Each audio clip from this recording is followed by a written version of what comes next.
Yet saving for retirement can feel like being in a marathon bike race and you can't see the finish line. You're right. Many Ontarians say that they can't pedal fast enough, they can't pedal hard enough, and still hope to get to the finish line with a healthy retirement. So that's sad. Moving forward with the Dekker team. Moving forward together with the Dekker team. And yet what's happy is we are welcoming you to another episode of Life's Inside Track. And I'm Yetta Dekker. And I'm Ken Dekker. And it's where we get to share techniques, thoughts, tips, tools, and tactics that we all need, we all deserve, where we can make the best real estate choices, make our house home, and do well with our money so we can feel secure in retirement.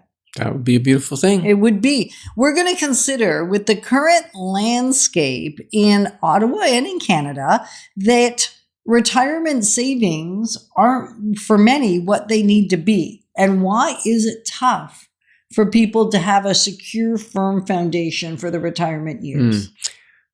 Well, there's multiple factors, right? And I think one is that that discipline from a younger age to put money away. So you're going to put it right on people's own table? We got to take responsibility first and foremost, right? There are outside factors that are contributing to the problem. And if we did everything right from the beginning, those factors are not affecting some people that have a great portfolio of balance with real estate and stocks and mutual funds and things that earn in interest, and they've got TFSAs and RSPs, and they've rounded out their investment portfolio. Who cares? Well, if inflation goes a little bit up, or carbon tax is a pain in the tush. It's they say, it just makes gasoline and heating your house a little more expensive, but all those things get passed down, right? Into everything, like food's more expensive. It's a higher cost of living, which is making it difficult, right? And now they have higher interest rates on loans because of inflation. They're trying to keep inflation down. Well, carbon tax is creating inflation. Right. So okay. You're getting political here a little bit. You're getting way too political all of a sudden, which was not the plan in today's show. But that's the factors that people are dealing with. Yes. With thinking, is my retirement fund enough with all these outside pressures on money and the cost of living? Am I going to be able to be secure and retire?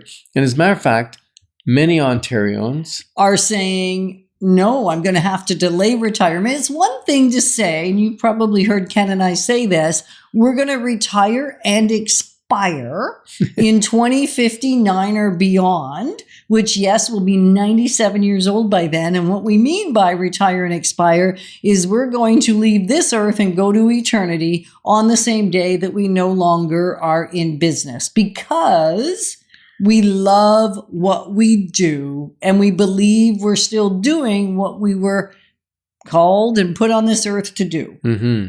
For many people, that's not the case. So we're not talking about the person that wants to keep doing what they're doing. We're talking about the person that says, I'm done. Like, I am ready to retire from my day job. I'll still make an impact in society. I'll still do things that I'm called to do and that I'm here to do that have a purpose, but they may or may not make money. Yeah. And many of those people are at a point where physically or mentally they're done. They really are struggling. There's a huge percentage of people that are burnt out in their jobs. Right. And yet 60% of Ontarians that are nearing their age that they were planning on retiring, between 55 and 64, are saying, nope, we're pushing it out. We're going to push our date that we were thinking of retiring. We're going to push it out. That's 60% are delaying retirement because of the uncertainties in the market, the higher inflation, and their investments are not doing as well as they had hoped. Right. Not fun. So we're going to invite you to join the Dekker team, where we can offer you guidance, where we can help you have stable today and create for the future, a secure future. Mm-hmm. right? Because 90% of people that are millionaires have real estate investments. Yes. This is not a joke. This is for real. And it's been here a long time, even with the fluctuations. Like I can hear all the arguments now because I've given the arguments myself. Property values have gone down. They weren't what they were. If I bought in the height of 22, I'm worse off than if I would have rented. I'm not saying there isn't some momentary setbacks now and then. I'm not mitigating that there isn't some frustrations, even in owning real estate. It doesn't change the fact that everyone needs a roof over their head. Mm-hmm. And you're either going to pay for yours or you're going to pay for somebody else's roof that they can write through an investment. Like if you're renting, you're still paying for a roof over your head. It's just somebody else gets the equity, not you. Mm-hmm. Yeah. And, even people are going back to work that are retired. They're going back part-time or they're going back on contract because they need to or want to supplement their reserves because they're depleted faster than they had hoped, right? Right. And then the other challenge that's coming up is, and I just sat with an elderly gentleman the other day who called me and said, Ken saw me 25 years ago about maybe selling my house. I didn't sell it then. And since then, my wife has passed. And now I'm thinking what I need you to help me do is to get into a reverse mortgage. And as I asked him questions, I discovered he doesn't require the money. He's financially sound for his latter years, and he can stay in his house as long as he wants to.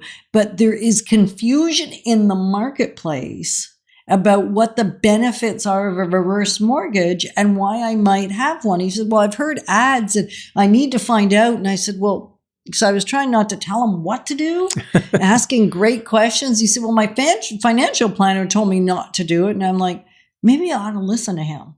He sounds like a smart guy because with reverse mortgages, there is a risk too. Yeah. This is a really cool guy. He's in his 90s, right? Yeah. He's still living in his home by himself. Yeah. What a great guy. And so the other thing that's happening is there's increased anxiety. Yeah, stress, lots of Ontarians have anxiety and stress and mental fatigue around money. what to do with the money, or what to do because they don't have any money, or what's the best investment. They look at their mutual funds or their stocks or their RSP portfolio, and it may be underperforming. It may be performing well, and yet I think I was checking the other day, and 20-year rate average was around 4 to 5% on average in mutual funds. There's some that outperform it, but many of the mutual fund managers underperform just the indice of the S&P Dow Jones, which is crazy. Right. So you're just trying to confuse people and scare people even more? Well, in this segment, yes, but we're going to give you some solutions and some great information in the next segment. So you want to stay tuned, right? I would, because real estate is not 100% where it's at, and it is part of where it's at. Yeah, it's not our entire portfolio, and we live and breathe real estate. We still have money in other places, and it is a great solution. We're honored to be positioning you to build wealth wisely because it's about much more than just money. Moving forward with the Dekker team. Moving forward together with the Dekker team.